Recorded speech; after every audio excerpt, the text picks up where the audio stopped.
Study, step 2 is teach, fill the gap, simplify. সেই total প্রসেসটা জানবো যাতে আমরা যে কোনো টপিক ভালো মতো শিখতে পারি এবং এটাকে আমরা রিয়েল লাইফে ইউজ করতে পারি। ওকে, আচ্ছা, প্রথম যে steps, the first step is easy, প্রথম ইজি, এবং এইটা হলো স্টাডি।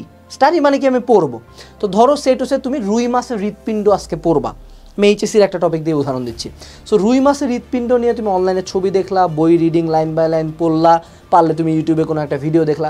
ভার্সিটি লেভেলের ক্ষেত্রে তো আসলে আমাদের ভার্সিটি টেক্সট বুক পড়লাম, অনলাইনে কারো ক্লাস থাকলে সেগুলো করলাম। ওভারঅল আমি ট্রাই করব এটার উপর একটা ডিপ লার্নিং আনার, যে আমি যতটা পারি ততটা এখানে নিয়ে আমি পড়াশোনা করব, যাতে আমি পরবর্তী স্টেপে আমি শিখাইতে পারি। Step 2 is teach.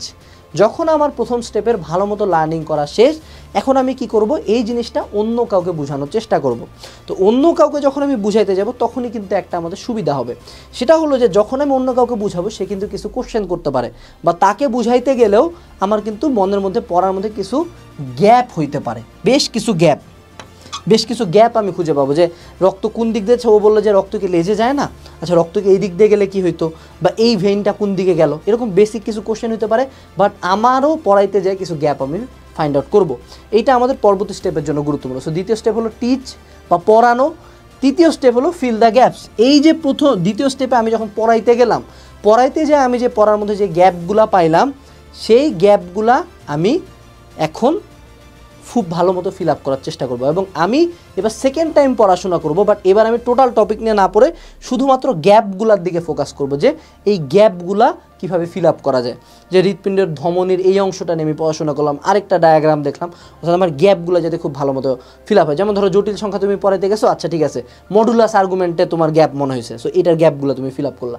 4 number step কি, সিম্পলিফাই। এইটা হলো আরেকটু গুরুত্বপূর্ণ স্টেপ। দেখো, ওই আইনস্টাইনের একটা কথা আছে না, যে তুমি যদি একটা টপিক একটা 6 বছরের বাচ্চাকে না বুঝাইতে পারো তাহলে তুমি নিজে ওই টপিকটা বুঝো না। ঠিক তেমনই যে এই টোটাল 3টা প্রসেস কমপ্লিট করার পরে সেটুসে আমাকে রিলেটিভিটি অন্য কাউকে বুঝাইতে বলা হয়েছে।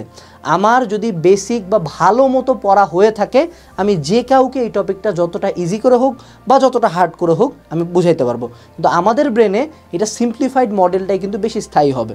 তো এই জন্য এবার আমি করতে পারি কি, যে আমার স্টেপ 1, স্টেপ 2, স্টেপ 3 পরে আমি 4 নাম্বার স্টেপে যাই, এই টপিকটাকে সিম্পলিফাই করলাম।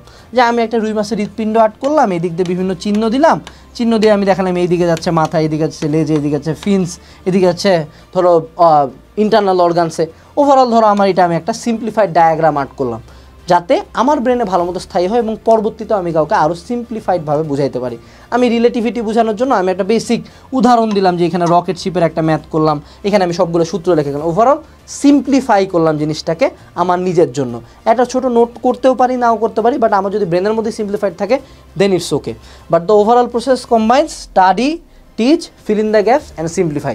এই 4 প্রসেসে যদি আমরা আগাই, 4 ধাপে যদি আমরা আগাই, মোটামুটি ধরা যায় যে কোনো টপিক আমরা ভালো মতো বুঝতে পারবো। এখন এমন না যে এটা একবার করলে একটা টপিক একদম ডিপ হয়ে যাবে, না একদম আমি এটার বস হয়ে যাব, এরকম যদি হতো তাহলে সবাই সব টপিকই পারতো। But this is a process. এটা যদি আমি কন্টিনিউয়াসলি করতে থাকি, আমি যে কোনো টপিকে ডিপ লার্নিং আনতে পারবো।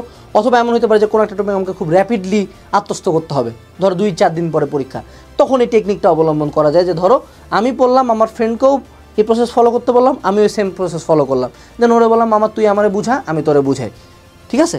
এরকম প্রসেসে কিন্তু এটাকে ইউজ করা যায়। সো এই 5 মান্থস টেকনিকটা আমি তোমাদের সাথে শেয়ার করলাম। আমার মনে হয় লাইফের কোনো একটা পর্যায়ে এটা তোমার কাজে লাগবে। সেই সাথে তোমার যদি আমার গাইডলাইনগুলো ভালো লাগে, তুমি আমার প্রিসাইস মেন্টরশিপ কোর্সে ভর্তি হতে পারো ভিডিও ডিসক্রিপশন বক্স থেকে। দেখা হচ্ছে পরবর্তী ভিডিওতে। টাটা।